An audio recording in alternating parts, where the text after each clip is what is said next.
Friends, எல்லோரும் எப்படி இருக்கீங்க? வெல்கம் டு சுவையும் மாறி சேனல். இன்றைக்கி நம்ம சமையல் எதுவும் செய்ய போகிறது இல்லைங்க. இஞ்சி பூண்டு பேஸ்ட் தான் அரைக்க போகிறோம். இஞ்சி பூண்டு பேஸ்ட் அரைக்கிறதுக்கு ஃபஸ்ட்டு கொஞ்சம் கல்லுப்பு போட்டிருக்குறேங்க. கல்லுப்பு போட்டு அரைச்சோம்னா இஞ்சி பூண்டு பேஸ்ட்டு ரொம்ப நாளைக்கு வைக்கலாம். இப்போ நான் எடுத்துருக்கிறது இஞ்சி 200 கிராம் எடுத்துருக்குறேங்க. அதை போட்டுடலாம். பூண்டு 250 கிராமு. இஞ்சி கம்மியாக, பூண்டு அதிகமாக தான் எப்பவுமே இருக்கணும். இது கூட ஒரு 1/4 டீஸ்பூன் மஞ்சத்தூள் போட்டு அரைச்சிக்கலாங்க. கல்லுப்பு மஞ்சத்தூள் போட்டு அரைச்சிக்கோங்க.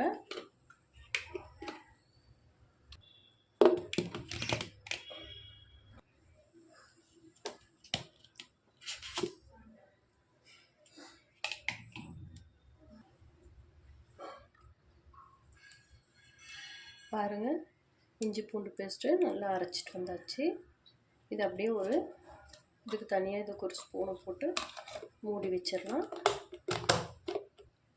அவ்வளோதாங்க. இந்த வீடியோ பிடிச்சிங்கன்னா லைக் பண்ணுங்கள், ஷேர் பண்ணுங்கள், சப்ஸ்கிரைப் பண்ணுங்கள். ஓகே, பாய்.